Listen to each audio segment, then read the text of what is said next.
The world of video games is full of franchises that once shone bright, but have faded over time. Whether it was one single game that crashed an entire series, or a line of poor decisions that slowly hammered a property deeper and deeper into the ground, there are no shortages of fallen stars. Luckily, not all long-running franchises suffer this fate. Now and then a developer sees when things are going wrong and makes a quick course correction. Take the Legend of Zelda series, for example. Many had started to feel that Link's adventures had become formulaic. Not necessarily bad, but simply too much of the same game over and over again.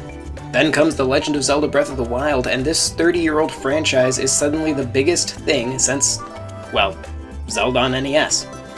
But what about the games that didn't catch it in time? What about the games that for one reason or another lost their way and wound up abandoned and left to rot? How does one bring back something like that? By throwing out the formula like the Zelda team did, or by going back to how the game was before the perceived mistake? I'm John Reardon, you're watching NWR TV, and this is a Game Design Rant. Yooka-Laylee is a crowd-funded 3D platformer helmed by veterans of Rare's golden age. While it takes inspiration from many platformers of that era and even a few much earlier games, its strongest influence is, of course, Banjo Kazooie for the Nintendo 64. Naturally, therefore, it's with this beloved bear and bird that we will start our journey. When Banjo Kazooie first released back in 1998, it was a much simpler time for games. 3D games, by their very nature, had an intrinsic excitement to them. Growing up with those games, the worlds felt huge, and just wandering around in them was enough to keep me entertained for hours on end. I played them in a very casual way, but I don't mean the modern definition of casual gaming. I simply mean that I rarely had an actual goal. I was a kid. In fact, I would have only been about 6 or 7 at the time that I got Banjo Kazooie. In other words, I had no other concerns in life beyond exploring that game world. I used to get up early before school so that I could play games like Banjo. Now granted, my interest in exploration rather than explicit goals may be a personal preference, but I think that such gameplay is common among children.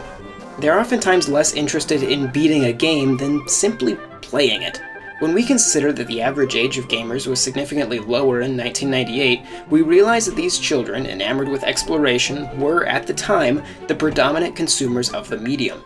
Thus the success of 3D platformers throughout the days of early 3D gaming. Rare's particular approach to this genre is today referred to, sometimes negatively, as a collectathon, but I can assure you that at the time, we weren't complaining.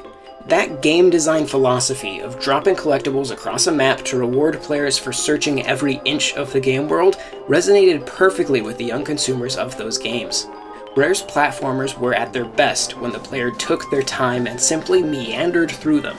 The player slowly moves through intricate areas and is rewarded accordingly based on how hard to reach a given spot was, and is therefore conditioned to reach farther and farther to seek out better and better rewards. It's World Design 101, and I can tell you that as a kid in the 90s, it worked brilliantly. Unfortunately for us all, we can't stay kids forever, and over the course of the past 20 years, the gaming community has grown up. According to a study conducted in 2016, the average gamer in the United States is over 30 years old. Gamers have jobs, families, obligations, and thus their gaming tends to be much more goal-oriented. I have a set amount of time between when I finish eating dinner to when I have to go to bed so I can get up and go to work in the morning, and so naturally, if I'm going to play a game, I want to feel like I accomplished something by the time I finished. Playing a game like Banjo Kazooie with this mindset can often wind up feeling tedious, as the playstyle bypasses the natural slow progression of the game. The third, and for the time final game in the Banjo Kazooie series, Banjo Kazooie Nuts and Bolts, was very much aware of this shift. On a game design level, it's easy to see that Rare did indeed try to place a greater focus on specific goals. As soon as you enter a level, you'll see floating icons indicating where you can go to get the jiggies, thus the need to explore is gone, but the world is still there. We just know, thanks to these icons, not to waste our time looking around. The developers seem to have recognized this as well, as they added vehicles so that you could just get to the specific goal even faster. Nuts and Bolts represents a series of adjustments made to the collectathon genre in order to improve it for a modern audience that ultimately break the genre entirely. As a result, the very gamers for whom the genre was adjusted don't like the game. Now, don't get me wrong, there's a lot to like in Nuts and Bolts. Vehicle creation is fun, the music is absolutely wonderful, but it never manages to do what it sets out to, which is to be Banjo Kazooie 3. Fast forward another console generation, and Yooka-Laylee promises to be the sequel that Nuts and Bolts wasn't. And while yes, we are a Nintendo site, we just couldn't help ourselves when we had the opportunity to play the PS4 version of Yooka-Laylee. To start with, this is absolutely a spiritual sequel to Banjo Kazooie. Everything about it, other than the physical shape of the main characters, screams Banjo Kazooie. From the hub world, you'll gain access to a few pages, which are this game's equivalent to jiggies, which will in turn allow you to enter the first level of the game. Collect more pages in this level and the hub world, and you'll be able to get 2 new levels. Unlike Nuts and Bolts, Yooka-Laylee doesn't tell you where these pages are, and these levels are huge. In fact, you can spend pages to make the levels even bigger. With that, we encounter our major dilemma with this game. The game design falls in line perfectly with the 90s Collectathon 3D platformer. In other words, it is at its best when you wander, when you play with no goal other than the act of playing. There is nothing inherently wrong with that design. It's just as valid now as it was in 1998. The problem that we already see arising as reviews begin to surface for Yooka-Laylee is that the populace that demanded this game, that made it one of the most successful crowdfunding campaigns in history, don't actually have time to play it. One of the most oft-repeated concepts I've seen in early reviews of the game is that the game design hasn't aged well, or that it's a chore that you waste a lot of time searching for what to do. I've seen the level design critiqued for being devoid of direction, and all of those are perfectly valid complaints, assuming that you don't like Banjo Kazooie or even Mario 64. In fact, I would argue that Yooka-Laylee's addition of expanding worlds as you collect more pages helps to concentrate your exploration. In other words, you won't have access to the second area of a world until you've found enough items in the first area. It's a subtle change that serves to keep players from being overwhelmed when they step into a new level.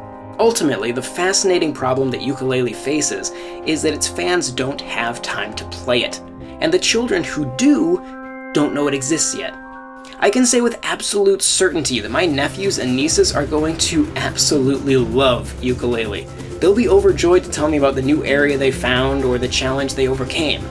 As for myself, when I play Yooka-Laylee, I have to tell myself to take my time, to put myself back in that childlike state of simply wanting to explore a 3D world full of colorful characters and floating items. There are going to be long bouts in my life where I don't have time to devote to playing Yooka-Laylee, and that's okay. I'm not a kid, and this style of game is targeted at kids with a lot more free time than me. And I don't think that my free time should affect how a game is designed. Yooka-Laylee is a very well-designed game, but I'm not its target audience, and I think that's okay. But hang on. The video's not over yet. Just over a month ago, the biggest Zelda game of all time came out, and I, despite my busy adult life, have put 100 hours into that game. How the heck did I manage that? Because it's on the Switch. I played it casually to pass the time when I had a free moment. I played it with no goal in mind other than run around. As an adult, my mindset is different when I play a handheld game. Sitting down at a TV, grabbing a drink, and playing a game feels like a task that I ought to have a goal.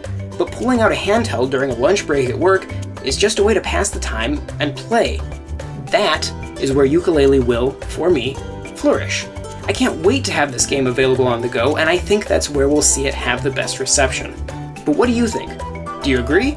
Do you think Collectathon game design is aged, or was it just us that aged? Will kids today find the same enjoyment in Yooka-Laylee that you and I did at Banjo Kazooie? Give me your opinion in the comments, and don't forget to subscribe to NWR TV so that you can catch our review of Yooka-Laylee when it releases soon on the Nintendo Switch. If you enjoy what we do here, consider sharing our videos or even supporting us on Patreon. As always, thank you very much for watching, and I will see you next time.